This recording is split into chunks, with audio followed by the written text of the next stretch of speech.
Oh waouh. Je sais plus trop ce que j'ai mis dedans. Pris un roulé à la cannelle, vu qu'on est dans la vibe de l'automne. J'ai fait trop cuire mes pâtes. Bonjour, bienvenue dans une nouvelle vidéo. Je pense qu'en ce moment, je me laisse vraiment emporter par la saison automnale qui prendra bientôt fin malheureusement. Mariah Carey a mis son compte à rebours, la saison des fêtes arrive bientôt. Moi j'ai envie de rester un peu dans cet esprit automnal. Donc je me suis dit qu'on allait faire tout ce que je mange dans un week-end. Ça change d'une journée, ça change d'une semaine. C'est le compromis entre les deux, je trouve ça juste parfait. Parce qu'en même temps, moi le week-end j'aime bien sortir, j'aime bien manger un petit peu à l'extérieur. Pas à tous les repas, mais c'est vrai que je me fais plaisir. Il n'y a vraiment pas de limite sur ça. Et donc je trouve que c'est le genre de vidéo super cool à faire. Je sais pas pourquoi je me suis mise à danser. Écoutez, on est de bonne humeur aujourd'hui. Ce matin, j'ai pas mangé, j'avais envie de prendre mon petit déjeuner dans une boulangerie. Ça fait hyper longtemps que j'ai pas été dans une boulangerie. Et je sais pas, j'avais un petit craving de viennoiserie. Et donc là, je m'en vais à la boulangerie Guillaume. Apparemment, c'est une super bonne boulangerie. J'en entends beaucoup de bien. J'ai jamais été depuis. Je me suis dit qu'il était temps d'y aller. En même temps, ça me fait une petite balade matinale. Je vais aussi aller acheter des bagels. Et c'est à peu près tout. C'est marrant parce qu'en vivant à l'étranger, tu prends des habitudes alimentaires complètement différentes. Parce que avant, quand je vivais en Europe, en France, j'ai toujours vécu là-bas.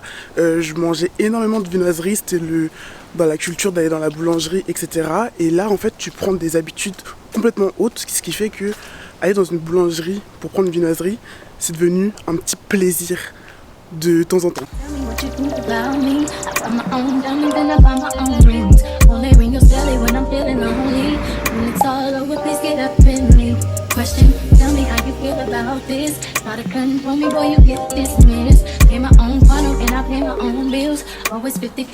Je sors de la boulangerie, tout avait l'air super bon. Je me suis pris un chocolat chaud, la base, à force ça va devenir la boisson régulière. Et sinon j'ai pris 2 viennoiseries, je vais essayer de me poser, de trouver un petit endroit où me poser et je vous montre ça. Je sais pas si on va bien m'entendre parce que je me suis trouvé un petit parc où me poser, mais il y a littéralement une fontaine qui est très jolie mais qui fait énormément de bruit. Donc j'ai été à la boulangerie Guillaume, je savais pas trop quoi prendre, donc je suis partie sur 2 viennoiseries. Il y en a une, la première ça s'appelle un écolier ou une écolière, je sais plus.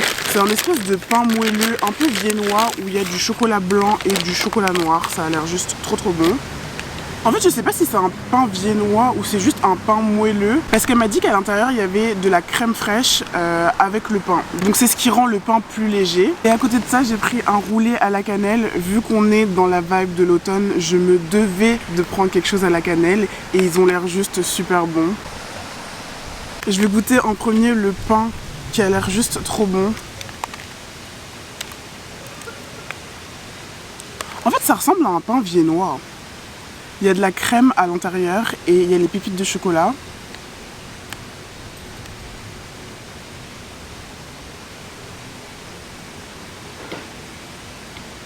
C'est super bon. En fait, on dirait un mix entre un pain viennois et un pain suisse. Enfin, une brioche suisse. Vous savez la brioche où il y a de la crème pâtissière à l'intérieur, je crois, et des pépites de chocolat. En fait, on dirait vraiment un mix de ça et c'est vraiment trop bon.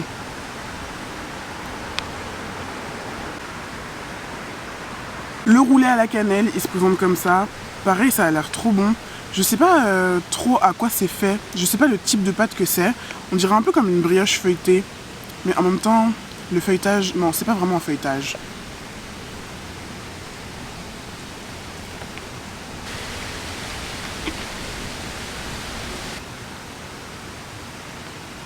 En fait, c'est comme une brioche à la cannelle, sauf qu'il n'y a pas tout le côté hyper lourd et hyper gras du cinnamon roll. C'est un peu plus léger, c'est un peu plus subtil, c'est super bon.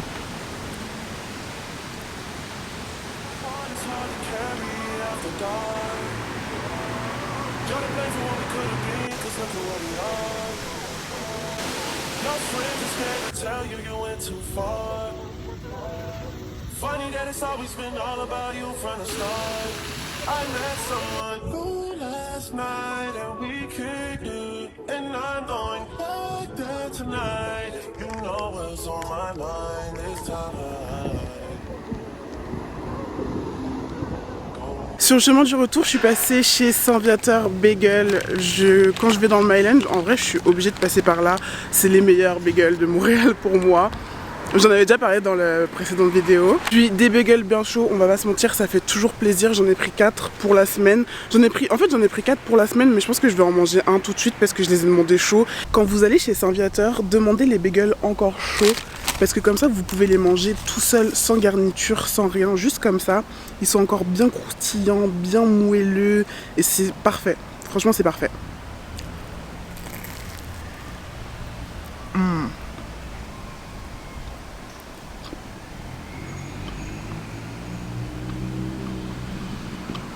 C'est succulent. Succulent. C'est marrant parce que ça fait 2 parcs que je fais et ça fait 2 parcs où il y a des shootings photos un peu professionnels. Je pense que c'est des gens qui engagent des photographes et en vrai c'est trop cool de voir ça parce que en même temps c'est l'automne donc il y a les belles couleurs et tout. Mais c'est assez marrant, tout le monde fait son petit shooting d'automne, j'adore. Moi je regarde, moi je suis la personne qui contemple juste et qui mange.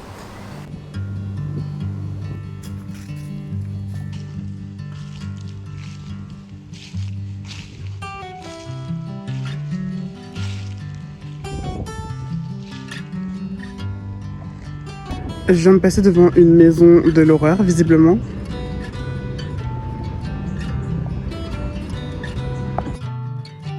Je suis revenue de ma balade, c'était super bien et je me suis surprise à filmer en extérieur alors que je suis vraiment très gênée de filmer en extérieur. Finalement, il n'y avait pas trop de monde dans les parcs où j'étais. Je pense que le fait que ça soit le matin, etc., les gens se réveillaient tout doucement parce qu'on est quand même samedi. Donc en général, il y a du monde dans les rues, surtout en automne avec les belles couleurs et tout. Honnêtement, j'arrête pas de le répéter, mais Montréal, c'est vraiment un spectacle en automne. C'est-à-dire que t'as pas besoin de bouger. C'est sûr que c'est cool de prendre la voiture et d'aller faire une randonnée à l'extérieur. Mais si t'as pas d'auto, si t'as pas les moyens de partir à l'extérieur, juste te balader dans les rues, te balader dans des quartiers où t'as pas forcément l'habitude d'aller, dans tous les cas, tu vas toujours voir quelque chose. Il y aura toujours quelque chose à regarder. Et ça qui est vraiment cool en automne, c'est que tu peux voir l'avancement des couleurs et en fait c'est un spectacle ambulant dans la rue. C'est juste super beau, il y a plein de parcs à faire. Là ce matin j'ai fait un nouveau parc, je vais souvent dans le quartier d'Outremont et j'avais jamais fait le parc d'Outremont. Qui est vraiment super beau. Pareil, il y avait plein de belles couleurs. Il n'y avait pas beaucoup de monde pour le coup. C'était assez cool parce que c'était super calme. Et je trouve que le quartier Outremont, pendant cette saison, déjà c'est un quartier que j'aime beaucoup parce que je trouve que l'atmosphère, les maisons, etc., je trouve que tout est beau. Je me suis toujours dit que si un jour je devais acheter une maison à Montréal, ce serait peut-être dans le quartier Outremont. Quelques années après, mon état d'esprit a un peu changé. Mais dans tous les cas, je trouve que ça reste quand même un super beau quartier à aller visiter. Pareil pour le Mylène, je trouve que ça apporte encore plus un petit charme pendant l'automne. Enfin, vraiment, allez juste découvrir les quartiers de Montréal. Si vous n'avez pas d'auto, allez juste découvrir les quartiers de Montréal. Je vous assure que ça fait le taf. Ça fait le taf de l'automne. Question, je lui ai demandé si je pouvais la filmer. On a parlé. Et ces petites attentions-là, ce moment d'échange, m'a ouvert les portes vers une nouvelle...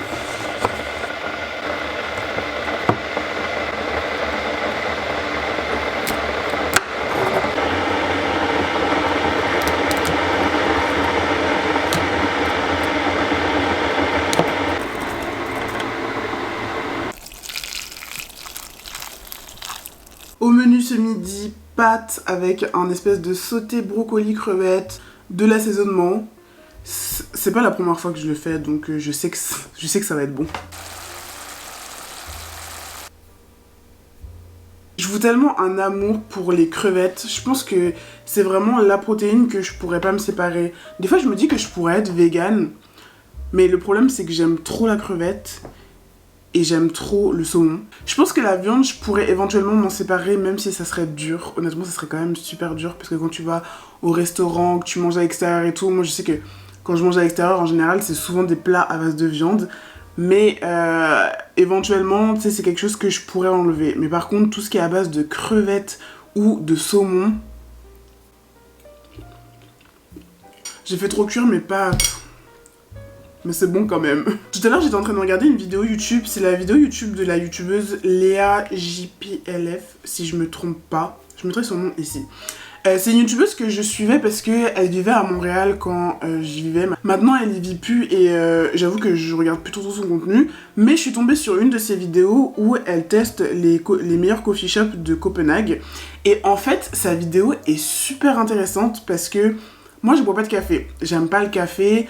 Mais je suis toujours ouverte à apprendre plus sur la nourriture, sur les différentes boissons, etc.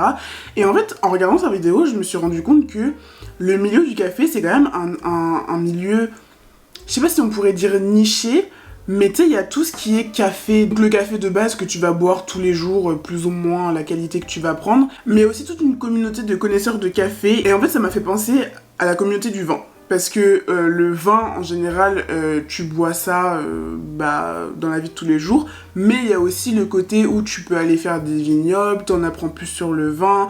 Plus le vin est vieilli, mieux il est bon. La récolte des raisins, etc. Donc il y a tout un truc autour du vin. Et en fait, là, dans sa vidéo, je me suis rendu compte qu'il y avait aussi tout un truc autour du café, selon là où il est récolté, la manière dont il va être travaillé. En fait, il y a plein de petits détails que je n'étais pas au courant, enfin que je ne savais pas. Et vu que tu sais, quand tu bois pas de café, c'est des choses que tu sais pas forcément. Mais j'ai trouvé la vidéo super intéressante. Et limite, ça m'a donné envie de boire du café, alors que j'aime vraiment pas ça. Mais je savais pas qu'il y avait toute une communauté autour du café, qui avait vraiment une expertise en fait autour du café, et que le café c'était pas une simple boisson matinale ou dans la journée que tu prends comme ça chez toi ou à emporter, tu vois. Et en fait, au final, je me suis rendu compte que c'était comme plein de boissons. C'est comme le matcha. C'est vrai que le matcha s'est rendu super populaire depuis 2-3 ans en Occident, mais à la base, le matcha, ça vient du Japon, si je me trompe pas. Et c'est des feuilles de thé, je sais plus lesquelles, qui sont séchées. Et bref, il y a toute une cérémonie, etc. Et ça, c'est pareil, c'est une boisson. Honnêtement, j'ai fait plein de tests. Je n'aime pas le matcha. Je trouve que les gens, c'est des menteurs. Genre, on va pas se le dire, on va pas se le cacher. Je trouve qu'il y a beaucoup de menteurs dans la communauté du matcha. Mais tout ça pour dire que je trouve ça super cool d'en apprendre plus sur une boisson. Parce qu'en fait, au-delà de la hype, par exemple là pour le matcha, c'est tellement hypé. Il y a beaucoup de personnes qui ont commencé à partir leur entreprise de matcha, etc. Mais derrière tout ça, il y a une histoire. C'est comme là, en ce moment, il y a un drama avec le bubble tea. Le bubble tea, c'est arrivé en Occident il y a genre 4-5 ans, je sais pas. Honnêtement, je sais pas trop parce que j'ai pas trop embarqué dans la truc bubble tea. Mais en tout cas, c'est arrivé en Occident. Et en fait, on a transformé cette boisson qui, à la base, est juste du thé avec du lait et des perles de tapioca en une boisson super fancy, super fun, super rigolote, etc. Et en oubliant un peu tout ce qu'il y avait derrière cette boisson. Et c'est ça, en fait, le truc, c'est que des fois, on oublie que derrière une simple boisson que tu as dans ta routine de tous les jours, il y a toute une histoire, et je trouve ça super cool. C'est un peu comme se cultiver en histoire ou sur d'autres sujets. Là, c'est en apprendre un peu plus sur ce qu'on mange, sur ce qu'on consomme. Moi, je trouve ça super intéressant. Et des fois, je me dis, peut-être pourquoi pas partir une série de vidéos toujours sur cette chaîne, mais en rapport avec l'histoire d'un plat, l'histoire d'un ingrédient phare, etc. Je trouve ça super intéressant. Donc dites-moi en commentaire si c'est quelque chose qui vous intéresse. Mais moi je trouve ça cool d'en apprendre tout en mangeant. C'est sûr qu'on mange, moi j'adore manger, mais des fois j'aime bien en apprendre un peu plus. Je trouve ça cool.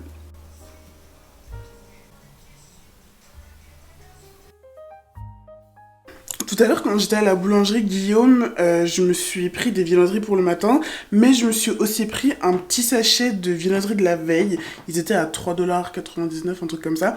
Et en fait, il y avait plein de sortes de choses. Il y avait du pain, et il y avait aussi des viennoiseries, mais surtout des brioches. Et en fait, la serveuse, elle m'a expliqué que les brioches, c'était la spécialité de la boulangerie Guillaume. Je connaissais absolument pas cette boulangerie, donc trop contente de découvrir. Donc j'ai pris un petit sachet. Bon, après c'est les brioches de la veille, donc forcément ça n'a pas le même goût que quand c'est fait frais du jour. Mais honnêtement, je trouve que c'est quand même une boulangerie de très bonne qualité, donc ça m'étonnerait pas qu'il y ait une bonne qualité des ingrédients. Donc ça ressemblait à ça, c'était en sachet de 4 et c'est 3,99$ pour 4 petites brioches de la veille. En vrai ça vaut le coup parce que je crois que 3,99$ c'est le prix d'une brioche. Et d'ailleurs j'ai regardé un peu tout ce qu'il faisait parce que j'avais du mal à choisir, il y avait plein de choses. Et il y avait les brioches à la praline, les brioches pralinées avec du praliné rose, ça me donnait tellement envie parce que le praliné rose c'est tellement bon. En fait il y avait plein de viennoiseries qui donnaient envie et je pense que c'est un argument pour me faire revenir là-bas. Petite brioche classique, elle m'a dit que celle-ci elle était au chocolat blanc. Donc je sais pas si c'est des pépites ou si c'est arôme chocolat blanc. Je sais pas du tout. On sent quand même que c'est de la veille parce que c'est pas aussi moelleux que si ça pouvait être frais du jour, mais bon quand même. C'est des pépites de chocolat.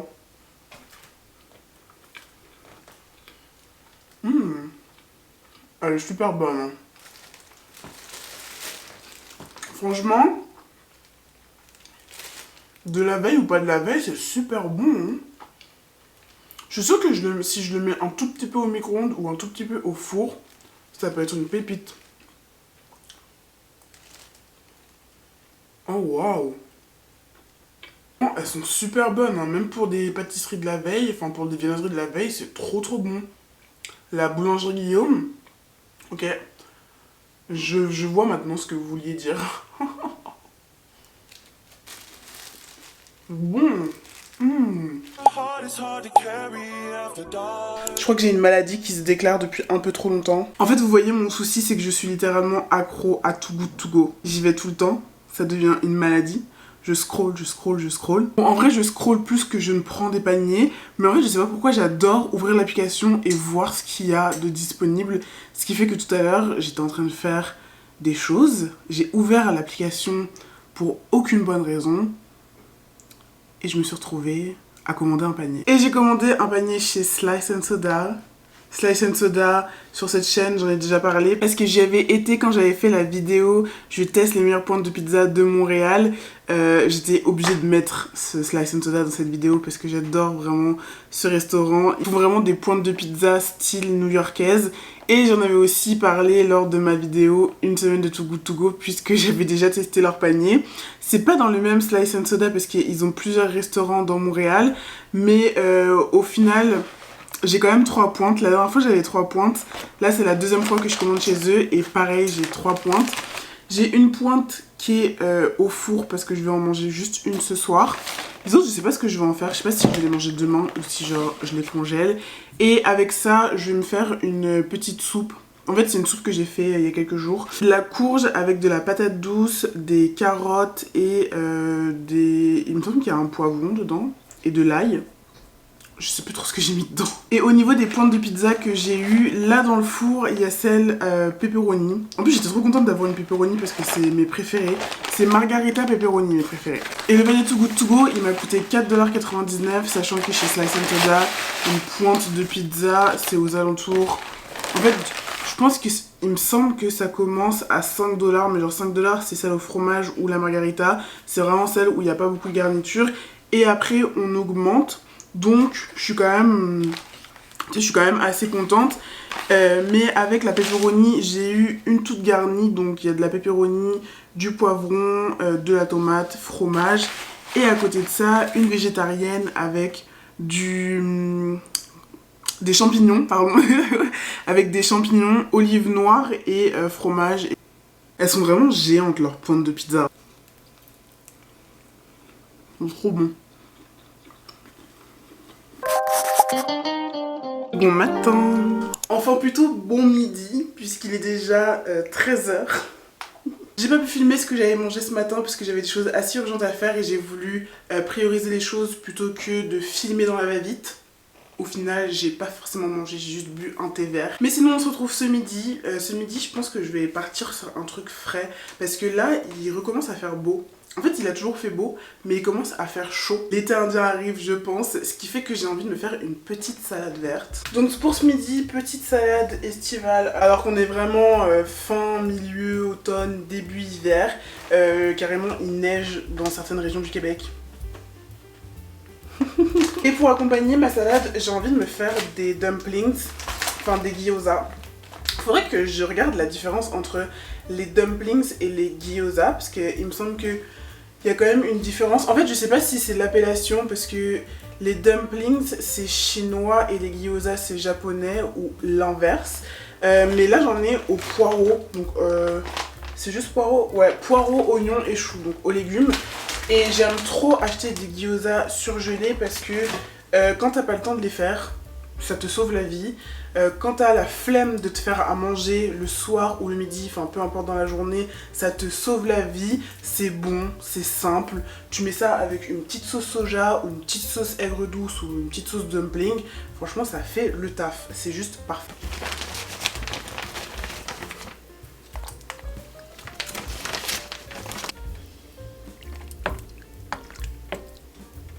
Il y a plusieurs manières de manger les gyoza, les manger à la vapeur et les faire frire. Moi j'aime bien faire un petit mix des deux entre les faire un peu ramollir à la vapeur et ensuite je les fais frire à la poêle.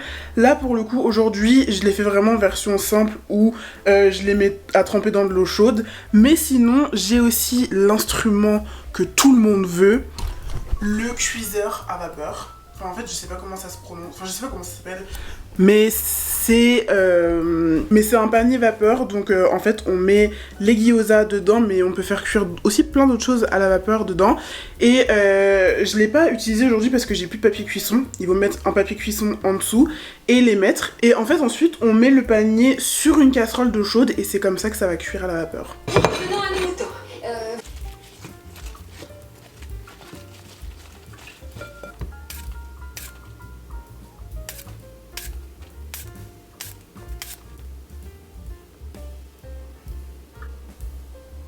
Sincèrement, je sais pas comment les gens font pour manger des recettes hyper belles tous les jours. Des fois, je regarde des Walla Eat et genre, les gens font des recettes hyper belles. Mais je me dis, mais comment ils font pour avoir toujours des plats aussi beaux? Moi, personnellement, là, on est vraiment sur de la salade, dumplings, de concombre, un peu de sauce. C'est pas genre un plat beau, quoi. C'est un plat bon parce qu'il y a que des aliments que j'aime bien. Mais sinon, c'est pas beau. J'aurais peut-être dû faire frire les dumplings. Les gyoza, pardon. L'autre jour, j'étais dans une épicerie bio et j'ai acheté ça comme boisson. C'est Olipop Tropical Punch. Il y avait plein de sortes de Olipop et c'est des boissons pétillantes. C'est vraiment bon. C'est vraiment pas sucré. C'est un goût naturel de fruits.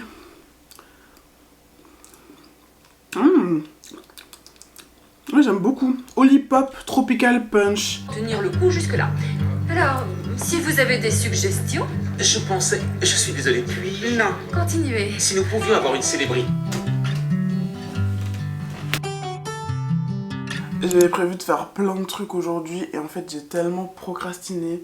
Je pense que la fatigue est venue me choper par le callback et je suis restée sur ce très beau divan à regarder une série, jusqu'à ce que la nuit tombe. Et nous voici, nous voilà. J'ai limite des cernes, je me suis pas endormie, mais franchement, on était à la limite. Mais des fois, je me dis que ça fait du bien. Ça fait du bien de ne rien faire. Ça fait du bien de juste laisser son corps se reposer. Pour le repas de ce soir, on part sur quelque chose de vraiment pas original parce que il me reste les parts de pizza de chez Slice & Soda que je veux pas perdre, donc je vais les manger ce soir. Et aussi, je vais me faire un truc que j'ai trop envie de tester, mais j'ai toujours pas fait, j'avais plus de lait, j'ai été en racheter. C'est du chocolat chaud blanc. Je l'ai acheté chez Second Cup. Second Cup à Montréal, c'est une chaîne de café. Et moi, j'y vais surtout pour leur chocolat chaud blanc. Parce que je trouve que c'est la seule place où ils font un chocolat chaud blanc qui coûte vraiment le chocolat chaud blanc. Pour être une petite experte en chocolat chaud, à la base, le chocolat blanc, c'est pas du vrai chocolat. Ce qui fait que c'est quand même dur de recréer le goût du chocolat blanc. Et en général, je trouve que dans les cafés ou autres, quand tu prends le goût chocolat blanc, t'as juste le goût du lait. Sauf que nous, on veut pas le goût du lait, on veut le goût du chocolat blanc. Et là, Second Cup, en fait, quand j'étais en train de commander mon chocolat chaud blanc, j'ai vu des petits pots comme ça. Et ils avaient chocolat chaud blanc, mais ils avaient aussi plein d'autres saveurs. Le pot, il est à 10 $, donc c'est quand même un gros pot, là, ça va me tenir. Si on fait le calcul de combien de fois je vais là-bas, versus là je vais pouvoir m'en faire moi-même, je suis quand même rentable, donc c'est assez cool et j'ai vraiment hâte de le goûter. Je vais juste l'ouvrir pour voir si ça sent déjà le chocolat chaud blanc. Et je pense que pour avoir une touche en plus, il faudrait que j'aille m'acheter du sirop, soit du sirop de vanille ou du sirop de chocolat chaud blanc, peut-être. Mais alors ça par contre je sais pas du tout où en trouver. Ah, ça sent super bon. Ok, je vais manger des pizzas et je vais me faire direct un chocolat chaud blanc pour voir.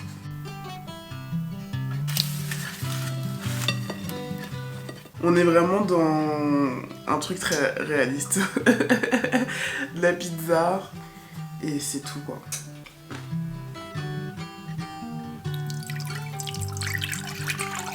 Je sais pas trop combien de cuillères je dois mettre.